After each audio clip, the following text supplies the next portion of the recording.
ইরানে মার্কিন ইসরায়েলি হামলা ঘিরে মধ্যপ্রাচ্যে চলমান যুদ্ধের প্রভাবে কমেই চলেছে সোনার দাম। বৃহস্পতিবার আন্তর্জাতিক বাজারে সোনার দাম এক ধাক্কায় প্রায় 2-3% কমে গেছে।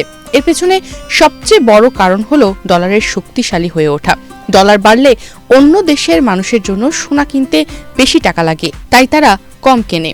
এর সঙ্গে আবার তেলের দামও বেড়েছে, ফলে সারা বিশ্বে জিনিসপত্রের দাম বাড়ার ভয় আরও বাড়ছে। আর তারই প্রভাবে দেশে এখন সোনার ভরি 2,25,000 টাকার নিচে। 27 ফেব্রুয়ারি শুক্রবার সকালে সোনার দাম 6,590 টাকা কমিয়েছে Bangladesh jewellers association BAJUS.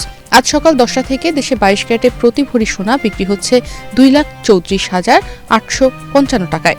Corona বা যে কোনো ভাইরাসের এগেইনস্টে ফাইট মানি ব্যাকট্রলের লেফট রাইট। তবে সোনার দাম কমানো হলেও দেশের রূপার দাম এখনো অপরিবর্তিত আছে। দেশের বাজারে প্রতি ভরি 22 ক্যারেটের রূপা বিক্রি হচ্ছে 5,715 টাকায়।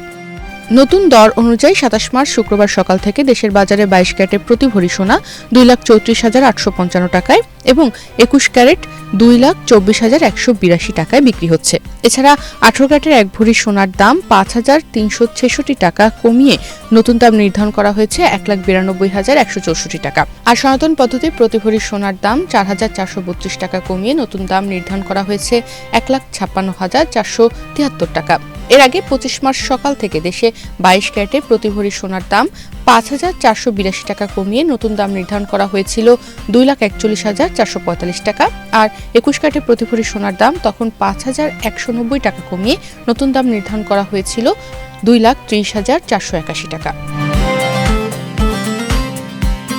গত কয়েক বছর ধরে বলতে গেলে ধারাবাহিকভাবেই বেড়েছে সোনার দাম। তবে 2026 সালের শুরুতে দেশের বাজারে 22 ক্যারেটে প্রতি ভরি সোনা 2,24,182 টাকায় বিক্রি শুরু হয়।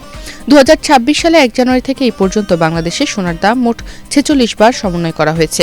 এর মধ্যে 25 বার সোনার দাম বাড়ানো হয়েছে এবং 21 বার কমানো হয়েছে।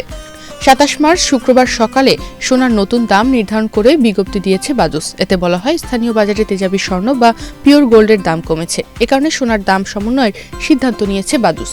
সেই সঙ্গে সরকার নির্ধারিত 5% ভ্যাট ও বাজুস নির্ধারিত ন্যূনতম 6% মজুরি যুক্ত হবে। আবার গহনার ডিজাইন ও মানভেদে মজুরিতে তারতম্য হতে পারে। বৃহস্পতিবার আন্তর্জাতিক বাজারে স্পট গোল্ড প্রায় 2.7% কমে আউন্স প্রতি 4,384 ডলারে নেমে আসে এবং ফিউচার মার্কেটেও প্রায় 3.9% পতন লক্ষ্য করা যায়।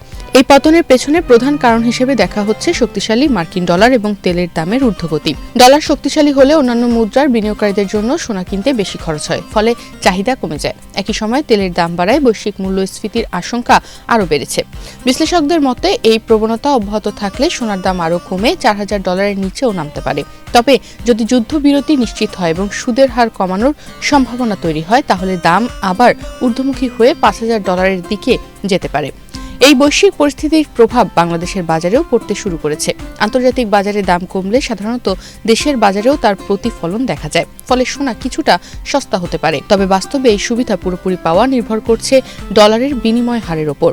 সব মিলিয়ে সোনার বর্তমান দরপতন মূলত বৈশ্বিক অর্থনৈতিক চাপ, ডলারের শক্তি, তেলের দাম এবং মধ্যপ্রাচ্যের যুদ্ধ পরিস্থিতির সম্মিলিত প্রভাব। সামনে এই উপাদানগুলোর যে কোনো পরিবর্তনই নির্ধারণ করবে সোনার দাম আরও কমবে নাকি আবারও ঘুরে দাঁড়াবে। তনিমা রহমান, বাংলাদেশ প্রতিদিন।